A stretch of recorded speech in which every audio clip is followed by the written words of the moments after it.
도자의 흐름 15차 시 근대 도자.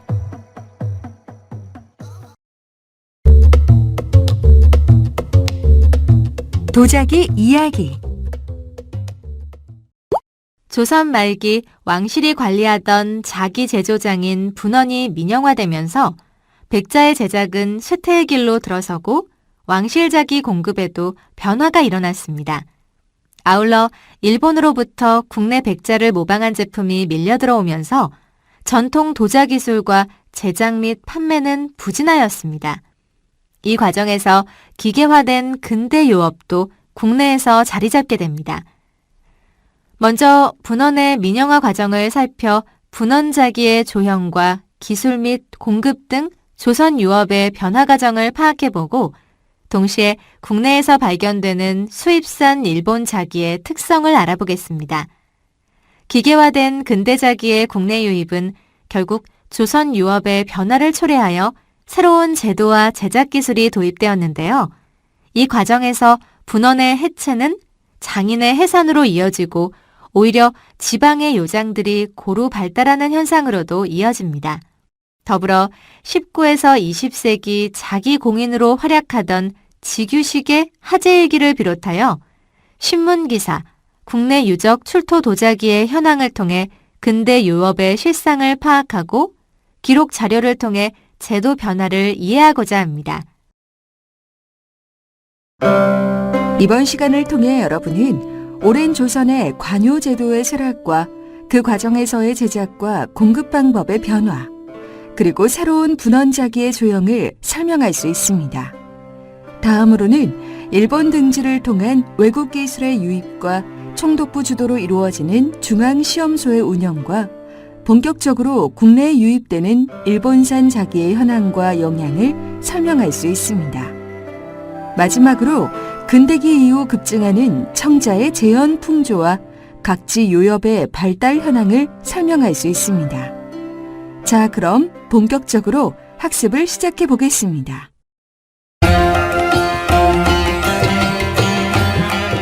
1. 분원 말기의 백자 제작 현황.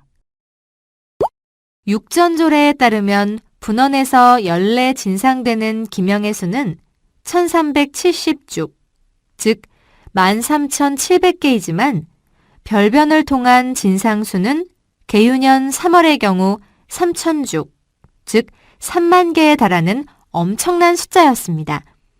여기에 계유년 4월, 아직 당시 정치적 실세였던 운현궁에 납입되던 기명의 수가 1,000죽에 이르니 분원 장인들에게 지워진 제작 임무는 이들이 떠맡기에는 너무도 벅찬 일이었습니다. 원래 분원의 경영이 제대로 이루어지기 위해서는 제작 수량을 통제하여 가능한 한 별번과 인정잡비를 줄이는 것이 필수적입니다. 사홍원 도제조를 역임한 영조가 세제 시절부터 별번의 수를 줄이고 중간 사취를 막기 위한 여러 조치를 취한 것도 이러한 사정을 익히 알고 있기 때문이었습니다. 그러나 순조 이후에는 빈번한 왕실의 행사로 기명의 필요 숫자가 대폭 증가하였고 또한 진상체제의 이완으로 중간 사취의 증가에 따라 분원의 생산량은 일정 규모 이상으로 늘어나게 되었습니다. 또한 상품 유통경제의 발달과 사번의 증가에 힘입어 각지에 사기점이 생겨나고 일반인들의 분원자기에 대한 선호가 높아지면서 분원 내부에서도 사번을 통한 이윤 추구가 변수들을 중심으로 이루어졌던 것으로 보입니다. 관영 수공업체였던 분원의 민간 이양 계획에 의해 거듭난 분원 공소는 운영 주체와 경영 방식 등이 크게 달라졌으며 단순히 그릇을 만들어 진상하던 체제에서 이윤 추구로 바뀌어 갔습니다. 또 원칙적으로 국왕과 왕실 가족 등 특권 계급만이 사용 가능했던 분원 그릇이 시장에 판매됨으로써 돈만 있으면 누구든지 사서 쓸 수 있게 되었습니다. 분원 공소의 운영 주체는 공인들이었습니다. 조선 정부는 1883년 감생청의 구조 조정을 통해 분원의 민간 번조를 허용할 때 번조 소원역 중 근시라고 임무를 감당할 자 12인을 새로운 공인으로 삼는다고 하여 분원공소의 새로운 운영자로 12명의 공인을 새로 선정하였습니다. 따라서 이때 선정된 공인 12명은 분원공소의 경영을 담당하여 진상과 시장 판매 등 운영 전반을 총괄하였습니다. 1883년 민간 번조를 허용한 이후 공인들이 집단 운영해왔던 분원공소는 궁궐 납품에서 발생하는 미수금 누적으로 많은 손해를 보고 있었지만 시장 판매를 통한 이윤으로 보전하여 지탱해 나갈 수 있었습니다. 그러나 1894년경에 이르러서는 채산성이 악화되어 부채가 100여만 냥에 이르렀고 지탱하기 어려운 지경에 처하게 되었습니다.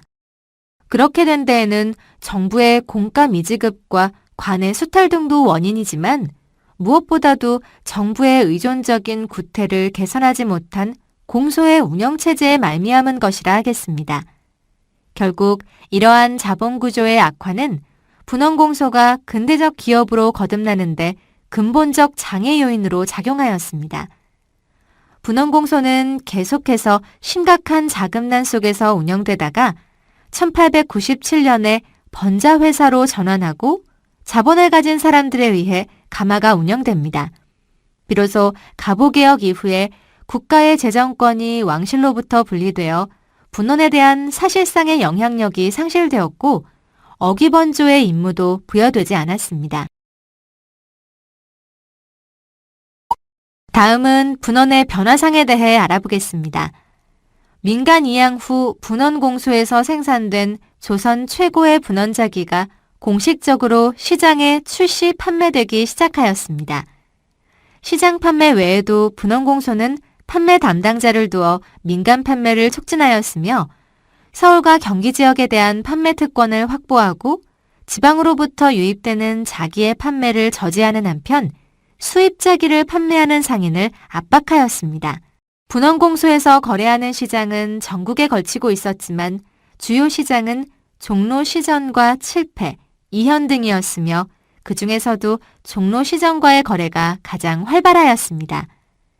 시장 상인들과의 거래에 있어서 결제 수단은 현금과 어음이 있었으며 그 중에서도 어음 거래가 많았고 외상 거래도 적지 않았습니다.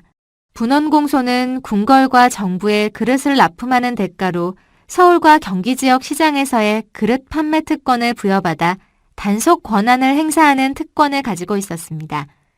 또한 분원공소에서는 일본 등지에서 수입한 그릇 또한 서울의 시장에 발붙이지 못하도록 상인들을 압박하기도 하였습니다.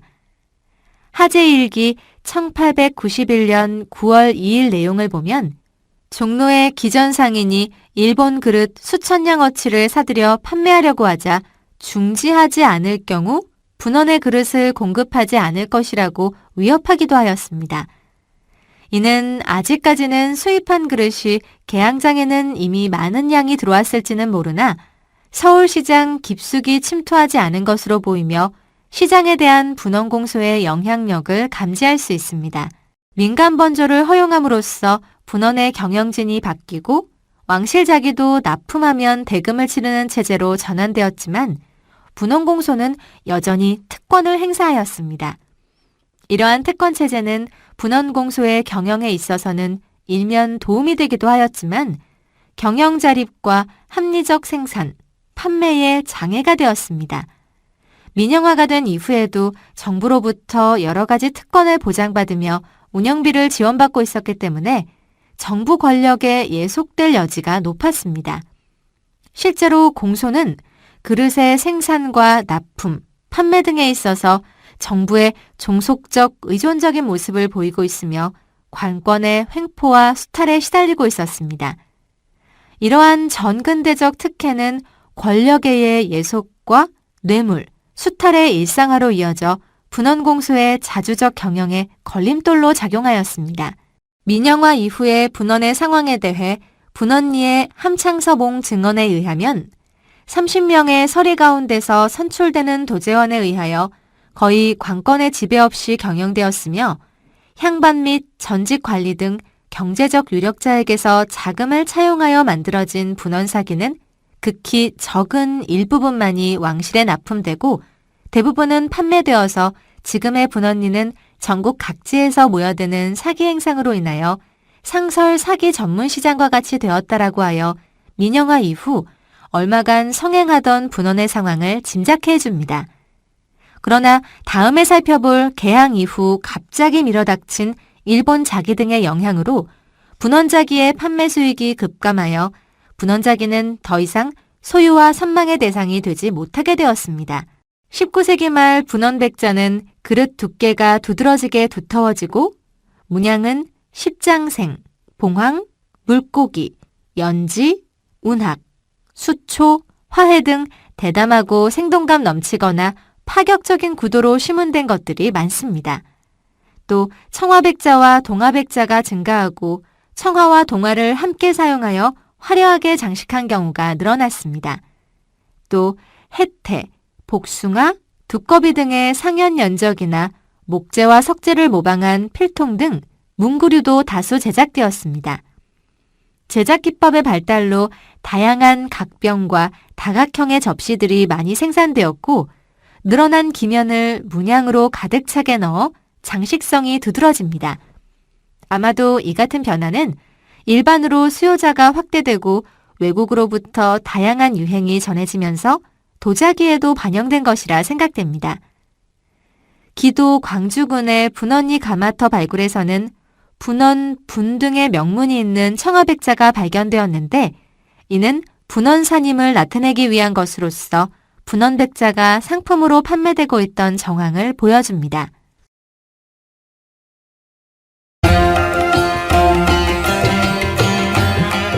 2. 분원 기술의 변화. 조선은 개항 이후 자본이나 제작 기술에서 외국 그룹과 아직 시장 경쟁을 벌일 만한 체제를 갖추지 못한 상태에서 인천, 원산, 부산 등지를 통해 외사기가 수입하게 되었는데 당시 일본은 1878년 아리타 지역을 거점으로 후지츠군의 요시다마 등에서 조선 수출용 도자 생산에 박차를 가하고 있었습니다. 고종 18년에는 당목 5,000필, 각종 비단 200필, 동기와 사기 등을 판매하는 일본 범섬들의 출입이 잦았고 이들은 나가사키에서 출발하여 부산항을 통해 입국하였습니다. 고종 21년 9월 26일의 기록에 다음과 같은 내용이 있습니다. 하교하기를 일본의 실과 차, 영국과 미국의 보리, 프랑스의 비단, 러시아의 소가죽, 독일의 자기는 모두 그 나라에서 알아주는 생산품들인데 그대는 본 일이 있는가 라고 하니 이헌영이 아뢰기를 신이 몇 년 전에 일본에 갔을 때 덜어 보았습니다 라고 하였습니다. 이헌영은 고종의 밀지를 받고 1881년 신사유람단원으로 일본에 다녀온 인물로 고종의 총애를 받았으며 나중에 충청도 관찰사를 지냈습니다. 고종 연간 조선은 몇 차례의 양요와 정치적 격변을 겪으면서 자의반 타의반으로 새로운 문물과 사상을 접하게 되었습니다. 이에 소유 신문물이라고 하는 일본과 서양의 많은 물산들이 유입되었습니다. 물산의 유입 경로를 살펴보면 이들 나라의 신하들이 고종에게 헌상품으로 바치는 경우도 있었고 일본을 비롯한 외국의 유람단으로 파견된 대신들이 직접 가지고 오는 경우도 있었습니다. 민영화 이후 분원은 쇠락한 도자 기술을 재흥시켜보려는 노력을 하는데 1884년경 일본 큐슈유 와쿠다니로부터 일본 도자 기술자가 들어왔다고 전해지지만 어떠한 기술이 분원 가마와 도자에 영향을 주었는지 알 수 없습니다. 또한 앞서 살펴본 내용의 하재일기에서 보이듯 1891년에는 분원자기만을 판매하던 기전에서도조차 일본 수입의 요강이나 제기접시 등을 판매하려다 발각될 정도로 일본 그릇이 점차 조선의 유통시장을 장악해 나감을 알 수 있습니다. 유통시장을 장악한 일본 그릇은 왕실 소용 그릇으로도 자리를 확고히 했는데 이는 1892년의 의궤에 잘 나타나 있습니다. 고종의 보령 망호를 축하하기 위해 거행된 1892년의 진찬에는 총 48,159개의 자기가 사용되었습니다. 여기에는 특히 외화자기가 16,100점으로 전체의 3분의 1 이상을 차지하였는데요. 사발, 탕기, 종자 등이 사용되었으며 도자기의 샘플을 그림으로 그린 겨냥과 치수의 표시까지 있어 일정한 양식에 따라 수입되었음을 알 수 있습니다. 또한 같은 시기의 통계자료에 의하면 일본 도기의 수입 금액은 총 42,000원으로 거의 조선의 일용기로 사용되었습니다. 이는 개항장 부근의 조선인들은 거의 다 일본 도기를 사용하지 않으면 안 될 정도로 많은 외사기가 수입된 것으로 보이며 작은 접시와 사발 등이 아리타 등지에서 제작되어 각 항구를 중심으로 점차 그 상권을 확장해 나간 것입니다. 이처럼 1891년부터 1892년 정도에는 일본 자기가 급속하게 들어옴으로써 분원도자의 위상이 점차 약화될 수밖에 없었습니다. 이에 분원가마에서는 1895년경에 큐슈의 아리타 지방으로부터 성형공과 화공을 데려왔다고 알려져 있습니다. 일본인 제작자들은 석고틀을 사용하여 대량 생산하는 기법과 일본의 아리타 등지에서 들여온 값이 싼 재료를 사용한 코발트 안료를 사용하여 근대식 방법을 전했습니다. 공정의 편의와 대량 생산에 적합한 석고틀 사용법 등이 전해지면서 백자, 숟가락 등의 생산도 이루어졌던 것으로 추정됩니다. 그러나 아리타 등지에서 들여온 값싼 코발트 안료와 잘 정련되지 않은 퇴토를 사용해 발색이 탁한 것들이 많았고 근대식으로 생산 방식을 크게 개선하지 못한 채 대량 생산 체제에 적용하였으므로 분원백자의 근본적인 제작 기술을 향상시키는 데에는 기여하지 못한 것으로 파악됩니다. 이처럼 오랜 전통을 지켜온 분원리에서도 불가피하게 일본을 통해 근대 기술을 받아들이고자 하는 노력을 볼 수 있었습니다. 일본 도자업계는 공식 첫 출전 빈 만국 박람회에서 큰 변화를 겪습니다.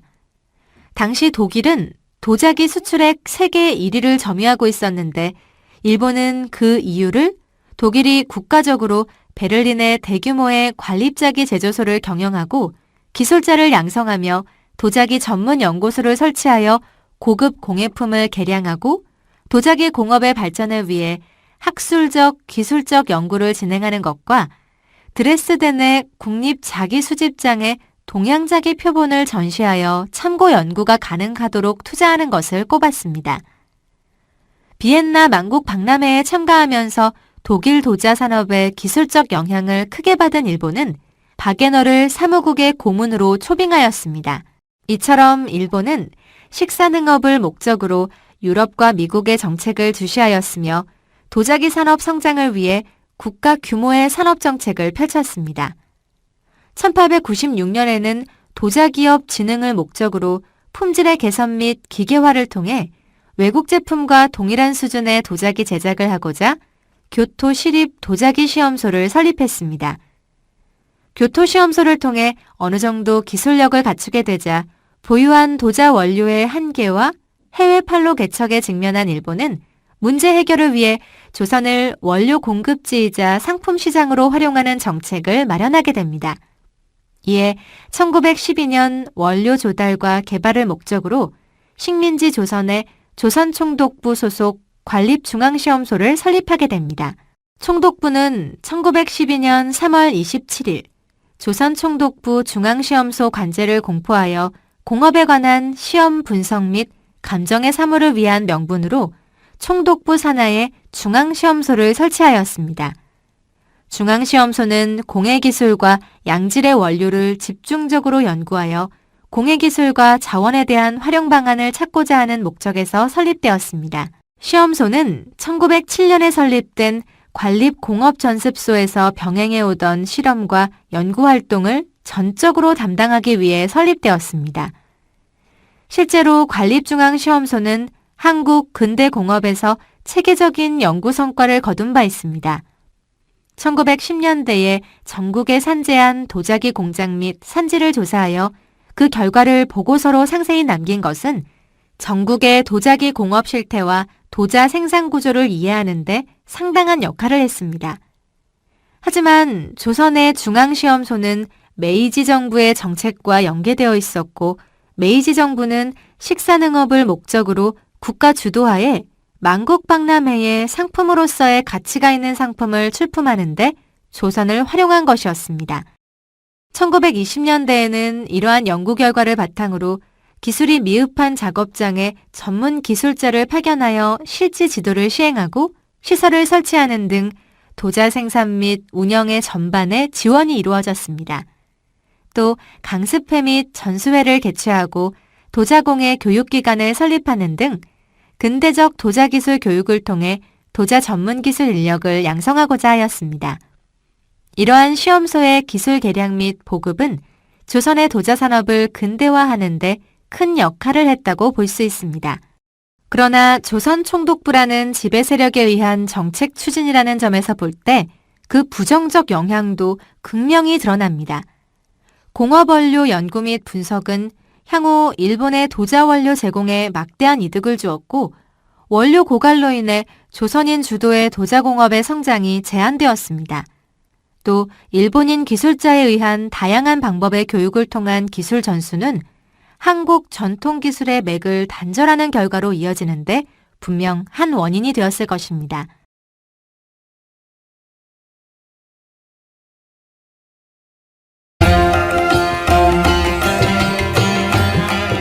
(3) 일본 자기의 유입. 1890년대부터 유입되기 시작한 일제 도자기들은 일본인들이 대거 이주하는 1900년대부터 대량 수입이 가능해지면서 국내 도자 산업 기반에 타격을 주었습니다. 일명 외사기로 알려진 일본산 도자기는 일본이 메이지 유신 초기부터 유럽의 선진 문물과 함께 받아들여 발전시킨 산업화된 경질도기로 이해할 수 있습니다. 이들 일본산 도자기는 저가 대량 생산에 성공한 상태였으므로 저렴한 가격을 내세워 서민 가정 수요를 쉽게 파고들 수 있었습니다. 1917년 부산에는 대규모의 일본 경질도기 공장이 세워집니다. 근대식 제작 공정으로 대량의 고급 생활자기와 공업 제품 등을 생산하면서 자본과 시설 및 기술에서 열악한 환경에 처해 있던 조선 도자 산업은 더욱 타격을 입게 되었고 이러한 현실에서 조선 백자의 전통 계승과 기술 발전을 통한 근대 도자로의 점진적인 발전은 쉽지 않았습니다. 독립신문 1897년 8월 7일자 논설에서 지금 전국의 산업과 공업은 다 타국 사람에게 빼앗기고 입고 쓰는 물건이 다 외국 물건이다. 심지어 사기 그릇까지 외국 것을 쓰니라고 개탄하며 나라를 부강시키기 위한 산업의 발전과 국산 애용을 적극 권장했지만 현실은 부정적이었습니다. 일본으로부터 수입량이 증가하면서 조선 땅에 일본인들의 현지 공장이 속속 들어서게 되었는데요. 일제의 중앙시험소 유업부는 조선의 저렴한 원료와 인건비로 현지 생산할 경우 많은 이익을 낼 수 있다는 전략으로 일본인 사업가들이 조선에서 창업하는 것을 독려하였습니다. 이 같은 분위기에서 1900년부터 괴산의 다니구치 도기공장, 영등포의 이토 도기공장, 진남포의 도미타의 고려소 등 전국 각지에 수많은 일본인 도자기 공장이 들어섰습니다. 따라서 조선시대의 가품이라 칭해지던 분원리 가마에서도 일본의 기술을 들여오려는 노력을 하는 등 변화하는 시대에 맞춰보려 했으나 역부족이었습니다. 일본의 대조선 수출자기 가운데는 4글자씩으로 된 명문이 남아있는 것이 많은데 대부분 일본 규슈유 지역의 공장에서 제작한 것으로 확인됩니다. 땡땡정제라는 형식으로 표기된 것이 많은데 대음정제, 대관정제 등은 사가현 우레시노 지역에서 만든 것이며 통구, 상구 등은 아리타 지역에서 만들어진 것입니다. 그 외에 청화문양을 비롯하여 유약을 입힌 후 금채나 은채, 다양한 채색을 사용하여 상해기법으로 구운 화려한 생활자기들이 많았습니다. 또 새로운 일본식 음식 문화와 생활 습관 등으로 차, 술, 젓갈 등을 담았던 용기들이 있으며 근대식 병원이나 식당 등에서도 도자 용기의 사용이 늘어나면서 단색 위주에서 벗어나 다채로운 색과 다종 다양한 새로운 기종과 기형을 일상에서 널리 사용하게 되었습니다. 이 시기 일본의 자본과 기술의 유입으로 도자 제작에 있어서 기계와 동력을 사용하여 산업도자 분야가 등장하게 된 점은 주목해야 할 것입니다.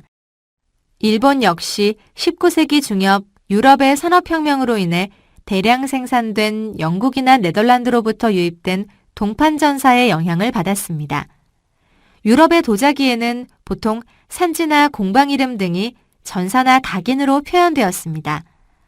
당시 일본의 수출자기 중에서 대일본이라는 명문이 앞에 붙고 그 뒤에 산지명이 새겨지게 되었는데 대일본 천기제, 대일본 모리제 등이 그 예입니다. 문자뿐만 아니라 회사의 마크를 사용하였는데 이것은 메이지 시대에 들어서 근대화된 유럽 도자기에 있었던 마크의 영향을 받은 것입니다.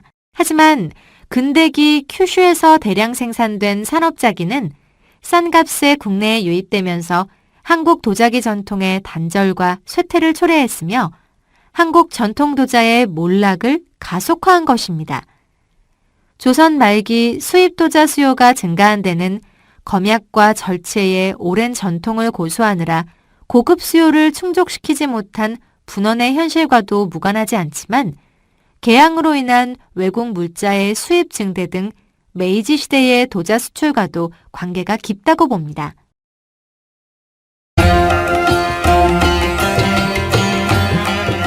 4. 청자의 재현과 지역 요장의 발달. 한편 근대 도자의 커다란 흐름 가운데 하나는 청자의 수집과 재현입니다. 조선 말부터 20세기 초에는 고려 청자를 도굴하고 수집하는 풍조가 만연하였는데요. 전통공예의 계승을 표방했던 이왕직 미술품 제작소에서도 전통 도자에 대한 관심이 높아 도자부로 하여금 고려 청자를 제작하도록 지시하였습니다. 미술품 제작소는 1911년 기사를 통해 고려자기를 재현할 의지를 표방하였습니다. 1918년부터 소위 비원작이라고 하여 비색 청자류를 제작하기 시작했는데 이는 당시 일제의 고려 청자 수집 애호 풍조와 맞물려 호응을 얻었습니다. 특히 이왕직 미술품 제작소가 민영화되는 과정을 주도했던 도미타기 사쿠는 당시 고려 청자를 수집하였을 뿐 아니라 이미 1904년부터 발굴된 고려 청자를 보고 연구를 시작했는데요. 1908년부터 도미타 합자회사 계열인 계량도기 조합을 운영하게 되고 그 이후 진남포 의삼화 고려소와 경성의 한양 고려소 청자공장을 설립하게 됩니다. 그의 사업은 1910년 8월 한일합병 이후 초대 총독으로 테라우치가 취임하고 난 후 청자 사업에는 더욱 활기를 띠게 됩니다. 재현된 청자의 외형은 중국 고동기의 형태에서부터 고려시까지 다양했으며 시문된 문양 역시 고려부터 일본까지 가지각색이어서 전통의 승계보다는 외래적인 요소도 가미시킨 자기를 생산했던 것이라 볼 수 있습니다. 이곳에서는 회유를 이용하기도 했으나 코발트와 크롬을 이용한 진한 담청색 또는 진청색 청자도 제작하였는데요. 제품들은 크게 고급 관상용품, 진상품, 증정품, 기념품, 관광상품 등에 다양했습니다. 동시에 수입자기에 밀려 왕실과 민간 양쪽의 구매력을 상실한 분원도자는 제작 장인들이 대거 이탈하여 각 지방의 소규모 도자점이나 도자공장을 산발적으로 설립하게 되어 그 존재가 유명무실하게 되었습니다. 분원 장인들의 이주로 인한 분원 유업의 전국화, 지방화 현상을 통해 조선 전통 가마를 고수하던 분원리 가마에서 근대 가마로 변해가는 과정을 살펴볼 수 있습니다.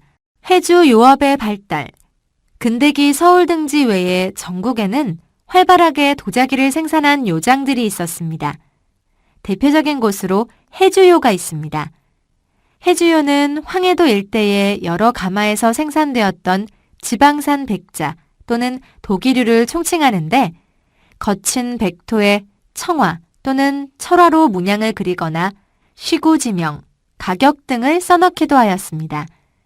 19세기 후반부터 본격적으로 생산되어 20세기 중반경까지 활동한 것으로 알려져 있습니다. 양구 지역 요장의 발달. 20세기 전반 강원도의 유업 발달에 내외국인 자본가들의 투자가 드문 편이었습니다. 강원도 내 도자 원료 조사는 1930년대 이전까지 거의 실시되지 못했는데요. 그러나 강원도민이 생산한 민수용 도자기 생산량은 꾸준히 증가하여 1923년 기준으로 13도 가운데 5번째로 우위를 차지하였습니다. 특히 양구 방산 지역은 1910년 일제 통치하에 들어가면서 일본인이 운영하는 근대적인 제조 방식으로 자기를 생산하기 시작하였습니다. 제1회 공업전습소 보고서에 따르면 대한제국 연간 양구의 유업은 양구군 상동면 덕곡리, 상동면 월운리, 북면 상무룡동, 방산면 칠전동에서 생산된 사기, 탕기, 옹기, 접시 등이 인근의 고성, 간성, 금성, 화천, 이외 경기 지역까지 판로를 확장하였다고 합니다. 회령도기의 부흥. 1923년부터 회령도기 제작에 착수한 최면제라는 인물은 1925년 회령면 5동에 회령소 도기조합을 설립했습니다. 이 조합을 운영할 당시 최면제는 회령도기 재현을 위해 많은 연구를 거듭했다고 합니다. 회령 일대의 고령토, 풍화장석, 규석 등만을 이용하여 재래 방식에 접근하고자 했고 특유의 회청색을 얻기 위해 노력하여 1929년경 최면제는 회령도기 재현에 성공한 것으로 추측됩니다. 최면제의 회령도기 조합은 사발, 찻잔, 화병 등 각종 도기를 생산하다가 1930년대 들어서는 일상용 도자의 제작을 넘어 현지 조사를 통한 여러 방면의 도자 수요를 예측하고 생산했던 것으로 알려져 있습니다.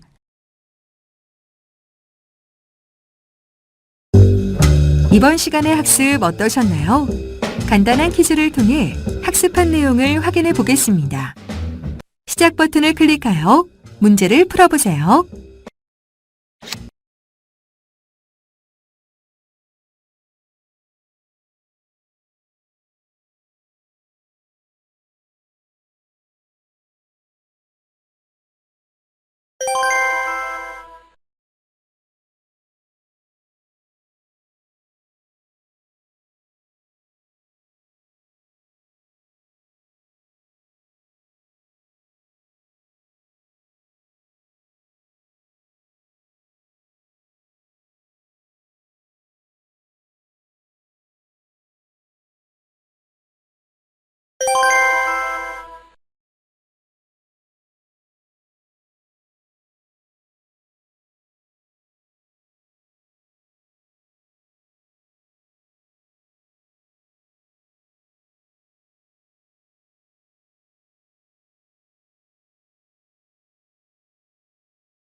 이번 시간의 주요 내용을 정리해 보겠습니다.